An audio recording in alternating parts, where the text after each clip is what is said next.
banyak kebaikan yang Tuhan boleh nyatakan dalam kehidupan kita. Mari bersyukur kepada Tuhan.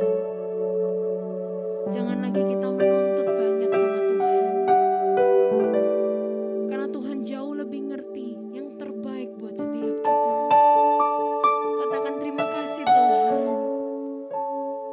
Kami bersyukur buat segala sesuatu yang Tuhan jadikan dalam hidup kami. Kami percaya Tuhan, ketika kami berjalan bersama Engkau, ketika kami mengandalkan Engkau, rancangan yang terbaik Tuhan sediakan bagi setiap kami. Mari masing-masing pribadi naikkan ucapan syukurmu sama Tuhan. Masing-masing pribadi katakan terima kasih Tuhan buat kesehatan yang Tuhan sudah kasih. Terima kasih Tuhan buat sukacita. Terima kasih Tuhan untuk damai sejahtera yang Tuhan curahkan dalam hidup kami. Thank you Jesus buat kekuatan yang selalu baru setiap hari. Mari masing-masing pribadi naikkan ucapan syukurmu kepada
kekuatan-Mu Tuhan untuk setiap kami.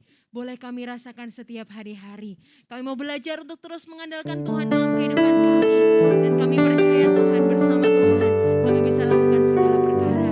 Terima kasih Tuhan, kami akan memuji meninggikan Engkau. Yang siap memuji nama Tuhan, sama-sama kita katakan amin. Boleh berikan tepuk tangan sorak-sorai buat Allah kita. Mari sambil bertepuk tangan.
Dong, tengok kanan kirinya. Kasih senyum yang termanis, ya kan kelihatan dari matanya ya.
Puji nama Tuhan.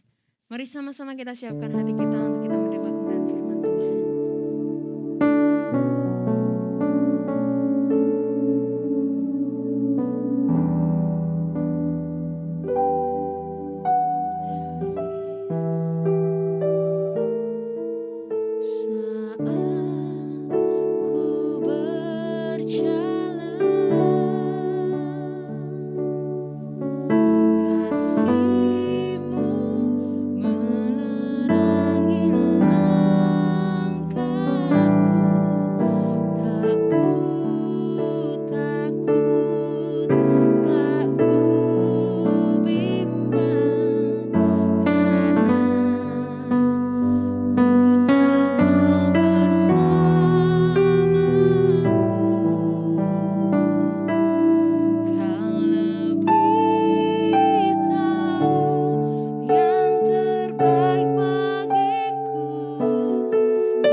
kita untuk memahami sebetulnya apa sih. Saya percaya ya, setiap kita ya umat tebusan Kristus yang sudah mengalami kebaikan Tuhan itu pasti ingin mempersembahkan sesuatu yang terbaik buat Tuhan, betul ya?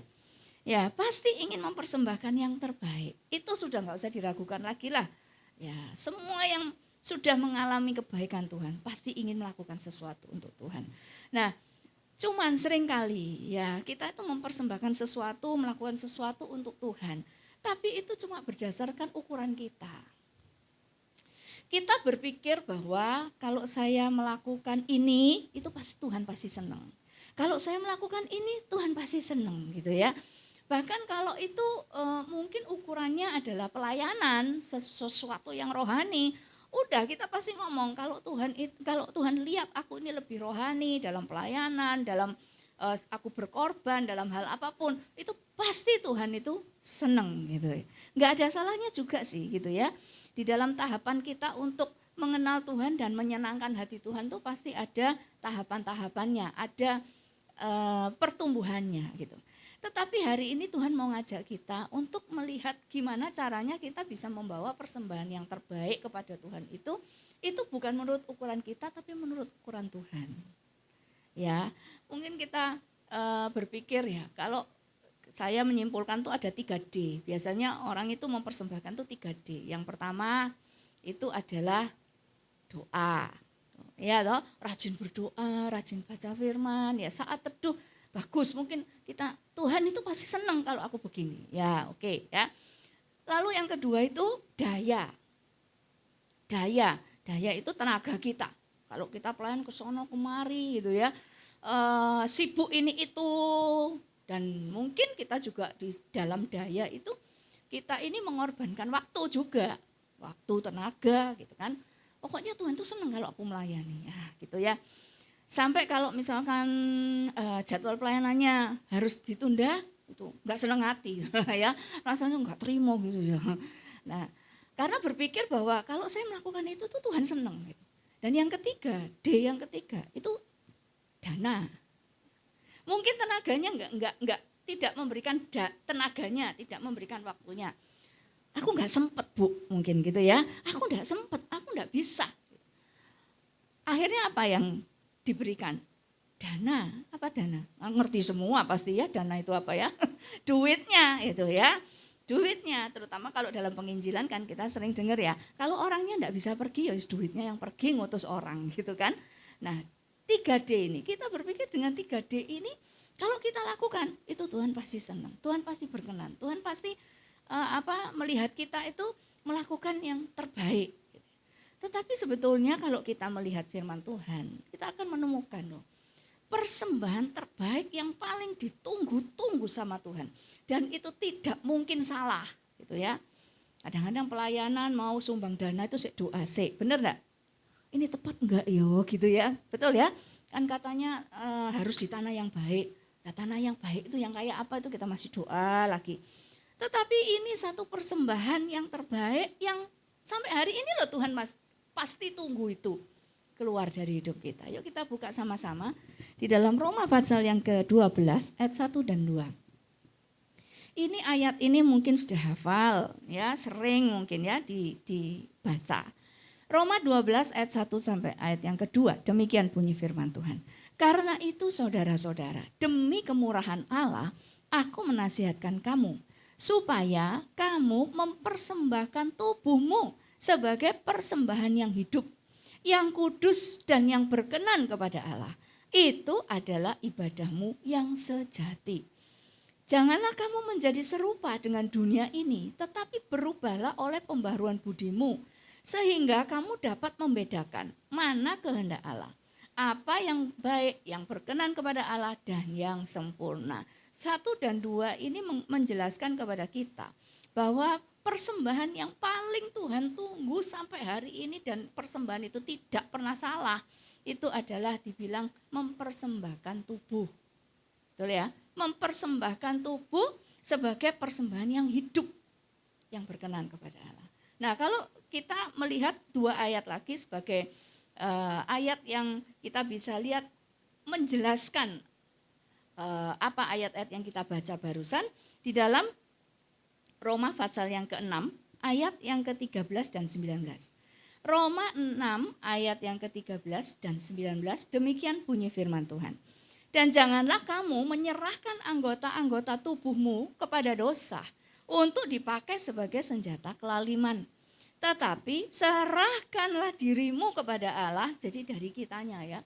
Tuhan tidak pernah maksa soalnya. Kita mesti menyerahkan sendiri. Serahkanlah dirimu kepada Allah sebagai orang-orang yang dahulu mati, tetapi yang sekarang hidup. Dan serahkanlah anggota-anggota tubuhmu kepada Allah untuk menjadi senjata-senjata kebenaran. Berarti kan gini, kalau dulu kita menggunakan anggota tubuh untuk melakukan dosa, sekarang ya kita mau mempersembahkan nih persembahan yang terbaik kepada Tuhan. Yaitu apa? Mempersembahkan tubuh kita. Tubuh kita berarti apa? Seluruh anggota tubuh kita ini diserahkan kepada Tuhan dengan cara melakukan apa yang benar. Melakukan kebenaran firman Tuhan. Kemarin menyerahkan anggota tubuh untuk dosa, hari ini dan ke depan menyerahkan anggota tubuh untuk melakukan firman. Amin. Ayat yang ke-19, demikian bunyi firman Tuhan.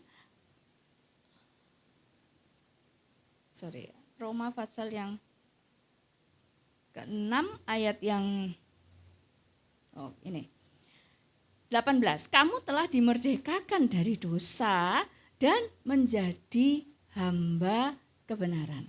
Aku mengatakan hal ini secara manusia karena kelemahan kamu. Sebab sama seperti kamu telah menyerahkan anggota-anggota tubuhmu menjadi hamba kecemaran dan kedurhakaan yang membawa kamu kepada kedurhakaan, demikian hal kita semua umat tebusan Kristus harus menyerahkan anggota-anggota tubuhmu menjadi hamba kebenaran yang membawa kamu kepada pengudusan. Target akhirnya pengudusan. Nah, ternyata ya, yang dibilang mempersembahkan yang terbaik itu adalah mempersembahkan seluruh anggota tubuh kita untuk diserahkan demi melakukan kebenaran firman Tuhan. Kalau kita kembali ke Roma 12, itu juga dikasih tahu cara atau prosesnya. Perubahan, ini kalau saya bilang ya, jadi persembahan yang terbaik kepada Tuhan itu bukan 3D nih, tetapi intisari atau yang paling prioritas, yang paling Tuhan tunggu adalah perubahan. Perubahan yang terjadi karena kita yang dulunya mengerjakan kecemaran dan dosa, sekarang kita ini mengerjakan kebenaran. Itu enggak mungkin salah dan Tuhan tunggu sampai hari ini. Perubahan. Kita bisa doa enggak amin-amin gitu misalkan ya. Saking lamanya doanya enggak amin-amin. Ataukah kita ini bisa menghabiskan waktu, menghabiskan tenaga untuk pelayanan, ataupun kita ngabisin duit kita berkorban banyak hal untuk pekerjaan Tuhan. Itu enggak ada artinya kalau perubahan itu enggak terjadi dalam hidup kita. Kalau perubahan itu tidak terlihat di dalam hidup kita, maka kita itu cuma nyenengin Tuhan itu pakai ukuran kita. Kita itu cuma nyenengin Tuhan tuh sesuai dengan standar kita. Kita berpikir bahwa dengan kita melakukan semuanya itu Tuhan wes seneng gitu. Padahal mungkin secara sederhananya gini, wes kamu gak usah ngelakukan apa-apa ya, yang 3D itu udahlah wes enggak ya. Tapi Kak, aku bisa melihat perubahanmu itu aja loh. Wes. Kamu enggak usah ngeluarin duit, kamu enggak usah sibuk ke sono kemari pelayanan gitu ya. Dalam doa pun mungkin doa kita itu cuman doa-doa yang efisien. Yang efisien tuh maksud saya gini, doanya itu ya kehidupan doanya ada tetapi tidak sampai, kan banyak yang doa itu enggak amin-amin tuh supaya terlihat rohani, kan ada begitu loh. Doanya ini doa memang perlu gitu dan memandang bahwa ini kehidupan doa yang benar gitu ya. Bukan doa yang lebay-lebay gitulah istilahnya. Tapi kalau Tuhan bisa melihat perubahan di dalam diri kita, itulah persembahan yang terbaik kepada Tuhan. Ada amin. Nah, prosesnya ayat yang kedua. Perubahan itu tidak pernah bisa terjadi tanpa yang namanya berubahlah oleh pembaharuan budimu. Enggak mungkin bisa. Kalau kita cuman moles luarnya saja, memperbaiki perilaku saja, itu tidak permanen. Karena pasti akan kambuh lagi, kegencet dikit, sifat aslinya keluar lagi. Ya. Tetapi yang Tuhan inginkan adalah perubahan yang merupakan hasil dari pembaharuan budi. Itu permanen sifatnya. Karena apa? Pikirannya diwalik, saudara. Pikirannya sudah ngeklik, ada perubahan cara berpikir yang membuat perubahan perilaku. Kalau kita cuma memperbaiki perilaku itu kayak begini. Misalkan ini ya, misalkan. Kamu tuh harus rajin berdoa, kamu tuh harus rajin baca firman. Gitu ya. Baca firman. Kalau enggak baca firman, Tuhan marah loh. Wah, gitu kan biasanya ya. Kalau enggak baca firman, kamu enggak diberkati loh. Kalau enggak baca firman, kamu nanti masuk neraka loh. Itu cuman berusaha merubah perilakunya. Sehingga di depan kita dia baca firman. Kalau enggak ada kita, ya gak baca firman. Dan apakah dengan tekanan begitu tuh kalau baca firman masuk semua? Wong kita aja yang tanpa tekanan itu ya firman itu buah belas anginnya gini kok. Iya, apalagi ditekan begitu. Ini di sini ada guru-guru toh. Murid kalau belajar sambil di bawah tekanan tuh masuk iso menyerap semua. Iya. Ngeblok malahan gak ngerti belas tambah goblok gitu loh muridnya. Bener. Oh, mama-mama juga yang punya anak kecil ya. Jangan ngajarin itu pakai tekanan-tekanan. Percuma. Kita pengen anak kita pinter tapi dengan tekanan jadi goblok. Bener. Ya. Nah, baca firman kalau melakukannya itu karena tekanan, ya enggak merubah apa-apa. Nah, yang dikerjakan Tuhan itu adalah perubahan cara berpikir dulu. Makanya kita butuh firman. Enggak ada orang bisa berubah permanen itu tanpa firman merubah cara berpikirnya. Enggak ada. Benar itu. Saya mungkin pelayanan kurang lama gitu ya. Saya ini sudah pelayan sekitar 30 tahun ya. Tapi selama 30 tahun saya melihat enggak orang bisa berubah ngeklik benar-benar dan sifatnya permanen perubahan itu kalau dia enggak ketemu sama firman Tuhan. Kalau cara berpikirnya tidak dirubah oleh firman Tuhan enggak bisa. Enggak bisa. Nanti ya, begitu rohani kelihatannya gaspol kalau pelayanan. Sekian tahun lagi ketemu. Loh, mana suamimu? Cerai, Bu. Loh, lah hebohnya pelayanan dulu tuh kayaknya aku kalah loh. Istilahnya kan kalau pelayanan ke desa-desa, berangkat sekarang, berangkat gitu kan. Militannya luar biasa. Ketoke. Dan dia pikir itu sudah menyenangkan Tuhan.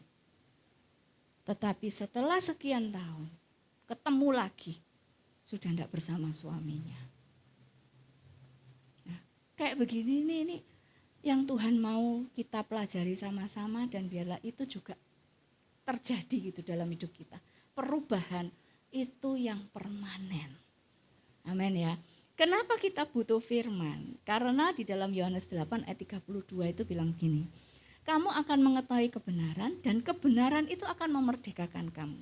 Dan saya mempelajari kemerdekaan yang pertama yang dikerjakan oleh kebenaran itu adalah merdeka dari kebodohan. Merdeka dari ketidakmengertian akan kehendak Tuhan. Merdeka dari nggak mau taunya gitu loh. Apa yang Tuhan pikirkan. Jadi firman itu memerdekakan kita. Yang pertama adalah dari kebodohan, ketidakmengertian dan ketidakmautauan terhadap kehendak Tuhan. Lalu manfaat dari firman yang berikutnya apa? Kenapa kita butuh firman? Untuk merubah cara berpikir kita supaya terjadi perubahan yang permanen. Di dalam 2 Timotius 4 ya. 2 Timotius pasal yang keempat ayat yang ke-16. 2 Timotius 4 ayat 16 demikian bunyi firman Tuhan. Timotius 3 ayat 16. Segala tulisan yang diilhamkan Allah memang bermanfaat untuk 1. Mengajarkan apa yang benar. 2. Menyatakan kesalahan-kesalahan kita, nunjukin salahnya kita. 3. Memperbaiki kelakuan kita. 4. Mendidik kita, mendidik orang dalam kebenaran. Mendidik kita, menuntun kita untuk kita tetap berada di dalam jalan kebenaran. Nah, karena ini manfaat dari firman Tuhan, makanya kita butuh firman Tuhan untuk merubah cara berpikir kita sampai terjadi yang namanya perubahan. Karena ini yang dikerjakan oleh firman Tuhan. Tadi saya bilang gak ada orang berubah secara benar permanen sifatnya kalau dia belum diubah cara berpikirnya oleh firman Tuhan. Nah, ada satu contoh di dalam firman Tuhan ini yang kita bisa lihat satu proses perubahan yang Tuhan kerjakan. Sekaligus kita akan bisa melihat kenapa ya kok Tuhan tuh senang proses, gitu ya. Kenapa kok perubahan itu pun butuh proses. Kita akan lihat di dalam Yohanes 4. Yohanes pasal yang keempat mestinya ayat 1 sampai 30 ya, tetapi saya akan cerita aja, kemudian kita akan lihat poin-poin pentingnya. Yohanes pasal yang keempat ayat yang pertama sampai ayat yang ke-30, di situ diceritakan tuh begini. Percakapan, perikopnya percakapan dengan perempuan Samaria. Perempuan Samaria itu udahlah gambarannya adalah perempuan yang nggak ngerti kebenaran, gitu ya. Samaria ini kenapa dengan bangsa Yahudi itu tidak bisa ngeblend, tidak bisa diterima karena ya dianggap bahwa bangsa atau Samaria ini rusak gitu ya, nggak takut akan Allah lah istilahnya begitu. Nah, kalau kita baca ayat 1 sampai 4 ya, dikatakan begini. Ketika Tuhan Yesus mengetahui bahwa orang-orang Farisi telah mendengar bahwa ia memperoleh dan membaptis murid lebih banyak daripada Yohanes, meskipun Yesus sendiri tidak membaptis melainkan murid-muridnya, ia meninggalkan Yudea dan kembali lagi ke Galilea. Ia harus melintasi daerah Samaria. Di ayat ini bagi saya ada satu pernyataan yang meaningful banget, berarti banget. Ketika dikatakan di situ ia harus kembali lagi ke Galilea. Saya membayangkan bahwa kalau kita itu sudah berangkat terus harus kembali, itu pasti ada sesuatu yang penting yang tertinggal, betul ya? Kalau nggak penting pasti nggak dibaleni gitu, saudara. Kalau nggak penting, nanti aja gitu pulangnya. Tetapi kalau sesuatu itu penting pasti kembali. Nah, ketika saya membaca Yesus harus kembali ke Galilea, melintasi daerah, harus melintasi daerah Samaria. Jadi sebetulnya kepentingannya itu bukan di Galilea. Kepentingannya itu Samaria ini loh. Dan siapa Samaria ini? Wah, itu yang membuat kita bisa mengerti Yohanes 3:16, karena begitu besar kasih Allah akan dunia ini. Ya, maka ia memberikan anaknya yang tunggal. Karena begitu besar kasih Allah akan setiap umat manusia, makanya dianggap penting untuk Tuhan bertemu dengan satu orang wanita Samaria ini. Satu tok loh, bukan KKR 1000 orang, satu aja.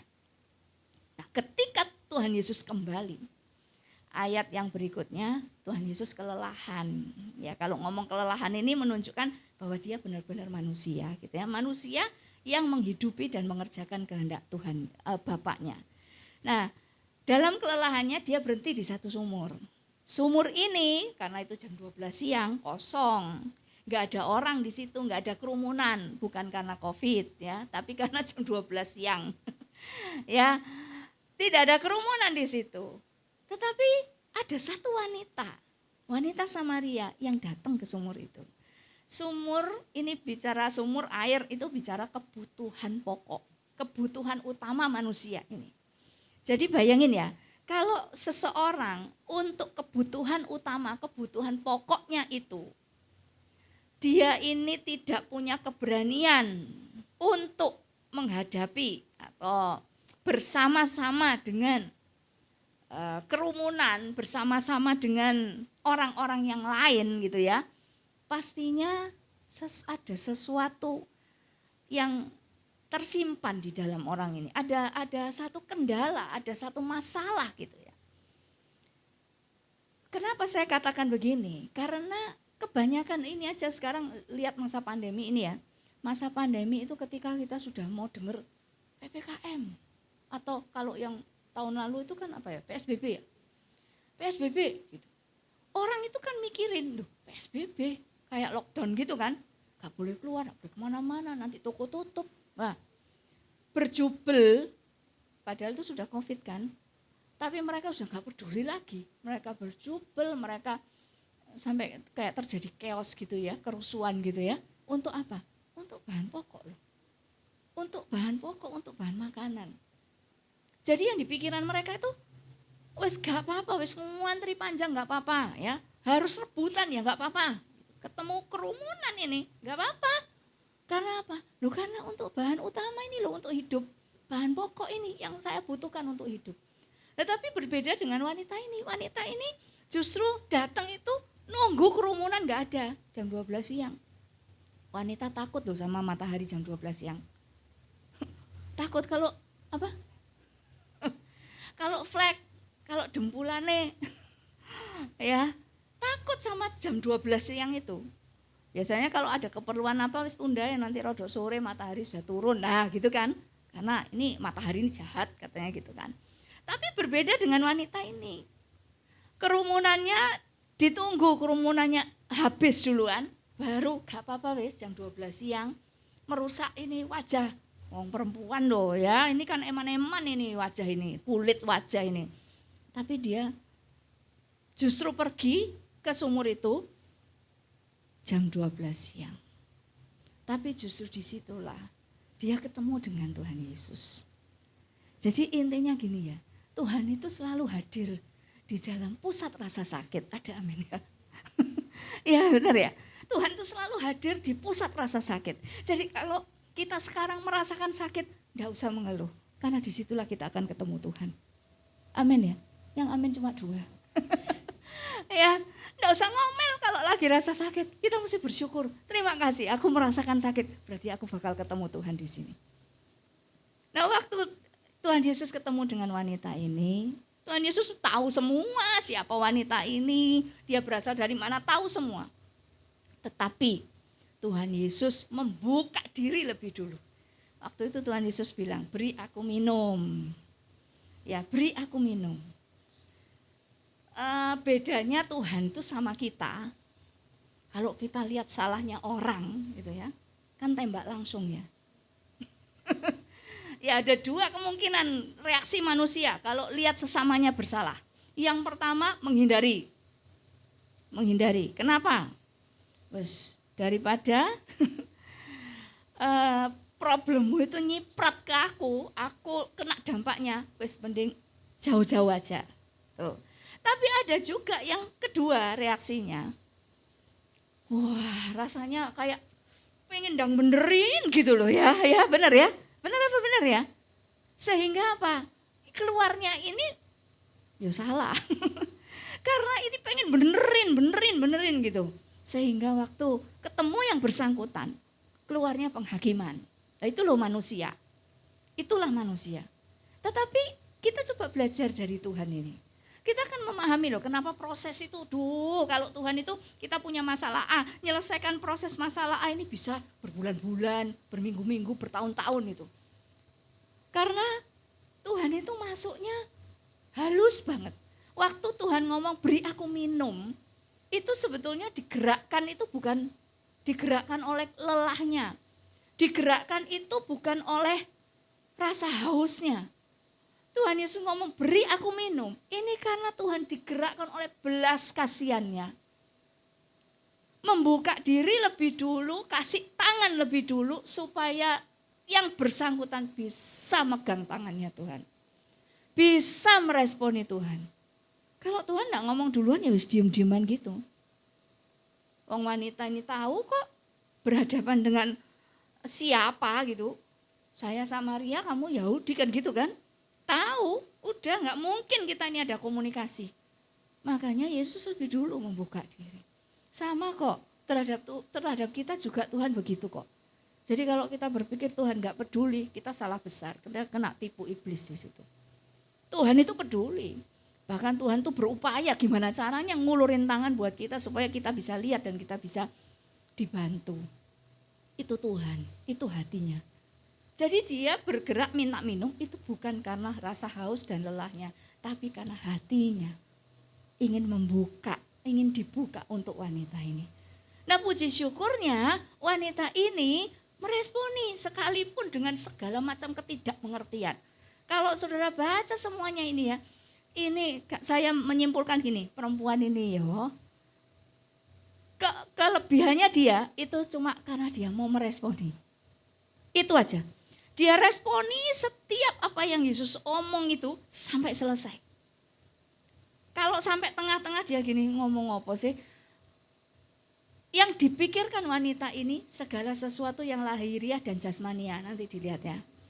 Tetapi Yesus menjelaskan tentang prinsip-prinsip rohaninya. Sebetulnya ya memang gak nyambung. Kalau wanita ini gak punya hati yang meresponi Yesus, pasti ditinggal tengah-tengah ngomong itu. Tengah-tengah ngobrol sudah selesai ngambil air, mungkin kalau bahasanya yang umum kita dengar dabrus gitu kan ya. Lah kita ini mikirin yang lahiriah dan jasmania kok. Aku ini butuhnya air untuk kebutuhanku kok. Iki dijak omong ngopo toh gitu kan. Tapi hatinya ini merespon gitu loh. Nah, ketika hatinya merespon, baru yang namanya perubahan itu terjadi. Terjadi. Satu demi satu kalau kita lihat ya, Tuhan masuk itu tahap demi tahap, apa kalau saya bilang ini, batasan-batasan itu dibongkar semua sama Tuhan. Tapi caranya enggak kasar blas itu. Dia tidak datang dengan penghakiman. Dia tahu tahapan demi tahapan harus diselesaikan lebih dulu. Nah, kalau diaplikasikan dalam hidup kita punya persoalan, cik suwe nih ya Tuhan gak tolong. Karena Tuhan masih mengerjakan hal-hal lain di dalam diri kita itu, ya, untuk supaya kita ngerti dulu sampai terjadi perubahan perilaku itu. Itu yang Tuhan kerjakan. Jadi bukan karena Tuhan tuh iseng seneng lihat anaknya diproses, bukan. Ya, kita itu mikirin yang lahiriah, pengen persoalan dan cepat selesai, tapi Tuhan menyelesaikan akarnya. Itu gak pernah nyambung memang, gak pernah nyambung. Tapi percayalah gitu ya, kalau Tuhan yang ngerjakan itu segala sesuatu yang dibalik apa yang terjadi itu, pada akhirnya itu akan membawa perubahan di dalam diri kita ini. Pertama minta begitu, wanita ini bilang, kamu enggak punya timba, loh. Ya, kamu tuh enggak punya fasilitas. Gimana kamu bisa minta minum? Timba ini apa? Sesuatu yang jasmani dan lahiriah kan? Kamu enggak punya apa-apa kok. Gak ada loh. Kamu enggak mampu, kamu enggak bisa gitu kan ya. Mana bisa kamu ambil air gitu kan. Lalu berikutnya kita baca aja dah ya. Ya, Yohanes pasal yang keempat itu. Ketika Tuhan, ayat yang ke-8 ya. Ayat yang ke-9. Maka kata perempuan Samaria itu kepadanya, masakan kau seorang Yahudi minta minum kepadaku? Seorang Samaria. Sebab seorang Yahudi tidak bergaul dengan orang Samaria. Ini tahapan pertama. Tuhan robos batasan budaya, ya, batasan-batasan yang sudah dibangun oleh nenek moyang. Ini diterobos dulu oleh Tuhan. Lalu berikutnya, jawab Yesus kepadanya, jikalau engkau tahu tentang karunia Allah dan siapakah yang berkata kepadamu berilah aku minum, niscaya engkau akan meminta kepadanya dan ia telah memberikan kepadamu air hidup. Kata perempuan itu, bayangin ya, perempuan ini fokusnya air di sumur, Tuhan Yesus ngomongnya apa? Gak nyambung belas gitu ya. Gak nyambung belas. Lalu ayat yang ke-11, kata perempuan itu kepadanya, Tuhan, engkau tidak punya timba. Nah, ya kan? Dan sumur ini sangat dalam. Dari manakah engkau memperoleh air hidup itu? Tetap enggak nyambung. Ya toh? Timbanya enggak ada, fasilitas enggak ada. Kamu tuh enggak bisa ambil. Nah, lalu berikutnya. Ayat yang ke-12. Ini penghalang yang kedua yang Tuhan terobos ini.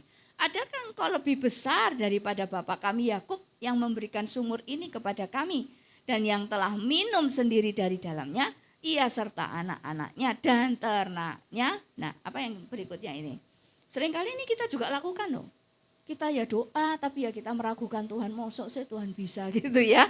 Ya kan? Diragukan, mosok Tuhan ini lebih besar dari masalahku. Kayaknya Tuhan itu enggak ngerti lah, ya. Tuhan itu enggak ngerti, Tuhan itu cuma ada di gereja. Tuhan enggak ngalamin yang aku ngalamin.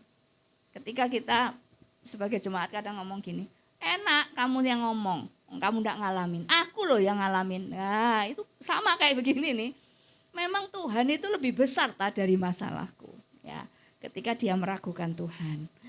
Lalu ayat 13, jawab Yesus kepadanya, barang siapa minum air ini ia akan haus lagi. Tetapi barang siapa minum air yang akan kuberikan kepadanya, ia tidak akan haus untuk selama-lamanya. Sebaliknya, air yang akan kuberikan kepadanya akan menjadi mata air di dalam dirinya, yang terus-menerus memancar sampai kepada kehidupan kekal. Ngomongin tentang apa lagi? Dimensi roh lagi, ya kan? Ya, kamu akan menerima air hidup dan air hidup ini akan jadi mata air. Ini kalau saya menggambarkan tuh begini loh. Kalau kamu dipulihkan, ada mata air yang akan mengalir buat orang lain juga. Kalau engkau dipulihkan, engkau punya tanggung jawab untuk memulihkan orang lain. Kalau engkau diubahkan, ada mata air dalam dirimu, engkau diubahkan untuk mengubahkan orang lain. Ya, masih enggak nangkep. Lalu berikutnya 15, kata perempuan itu kepadanya, Tuhan berikanlah aku air itu. Supaya, mungkin kalau kita diajak omong, wih nangkep rek sekarang gitu ya. Berikan air itu, gitu, air hidup itu. Wah nangkep ini. Itu mungkin Tuhan agak seneng gitu ya. Wah keren ini, dia mulai nangkep. Lalu supaya aku tidak haus dan tidak usah datang lagi ke sini untuk menimba air. Pancetai kata Tuhan, ketok ngerti, bleset lagi.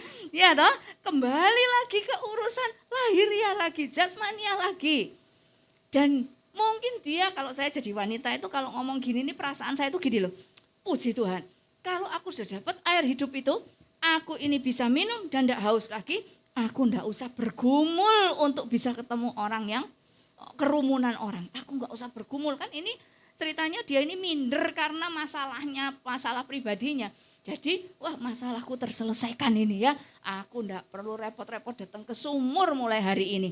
Nggak perlu bergumul ketemu orang-orang itu loh yang menghakimi aku. Jadi dia pikir bahwa akan menyelesaikan masalah psikologisku ini loh. Wes tenang. Yang penting mulai hari ini, aku enggak perlu ketemu orang-orang lagi. Nah itu pergumulannya orang minder. Ya. Orang yang minder pasti, gak usah ketemu orang ya, gak usah ketemu. Dan kalau Tuhan bilang, ya di dalam dirimu ada air itu yang enggak akan pernah habis. Wes puji Tuhan, seolah persoalan selesai. Tapi selanjutnya, Tuhan baru setelah dilihat wanita ini kok merespon terus, baru Tuhan nyinggung, menyelesaikan masalah utama yang terjadi dalam wanita ini. Masalah utamanya itu bukan mindernya. Kalau pikiran wanita ini kan persoalan utama ya mindernya itu. Piye caranya? Ya, orang minder harus ketemu orang banyak. Nek bisa, aku tetap dalam minderku dan tidak usah ketemu orang banyak. Gitu. Tetapi Tuhan itu tahu. Ini cuma efek samping. Masalah yang kamu pikirkan, yang kamu alamin cuma efek samping. Akarnya itu ada pada, baru Tuhan itu nanya begini. Kata Yesus kepadanya, pergilah panggillah suamimu dan datang ke sini. Ini akarnya. Tuhan mulai masuk ke dalam akar persoalan hidupnya. Kata perempuan itu, aku tidak mempunyai suami. Kata Yesus kepadanya, tepat katamu bahwa engkau tidak mempunyai suami. Sebab engkau sudah mempunyai 5 suami. Dan yang ada sekarang padamu bukanlah suamimu. Dalam hal ini engkau berkata benar. Satu tok yang saya lihat. Respon yang baik dari wanita ini. Dia itu telaten. Meresponi Tuhan itu tahapan demi tahapan. Membuka hidupnya. Dan kalau kita lihat baik-baik ya, sebetulnya tidak serta-merta dia membuka hidup, enggak loh. Tuhan yang kerjakan dulu. Kebenaran demi kebenaran itu ditabur sama Tuhan Yesus. Diberi ngerti dulu tentang masalah-masalah rohani. Yang mulai dari yang sederhana, sedikit demi sedikit. sampai pada titik yang terakhir ini, Tuhan langsung menyelesaikan akar dari masalahnya ini. Makanya dibilang keterbukaan adalah kunci dari pemulihan. Ya, kalau mau terbuka, dan akhirnya Tuhan sendiri yang ngomong, kamu berkata benar, itu keterbukaan terjadi. Meresponi Tuhan, maka pemulihan juga terjadi. Sampai selanjutnya Tuhan bilang tentang kasih karunia, itu tetap gak nangkep. Cuman saya melihat wanita ini sebetulnya punya pengetahuan, tapi pengetahuan sifatnya agamawi. Karena kalau dibaca seterusnya, Tuhan kan ngomong, loh aku ini sumber dari air hidup itu. Aku ini, dengan siapa engkau berbicara? Aku ini, ketika Tuhan memperkenalkan dirinya. Lalu dia jawab gini, loh iya aku tahu kok, Mesias akan datang. Loh dia sebetulnya kan ngerti, tapi pengetahuannya hanya sifatnya agamawi dan teoritis saja. Makanya tidak merubah apa-apa di dalam dirinya. Masalah utamanya enggak diselesaikan sama kebenaran.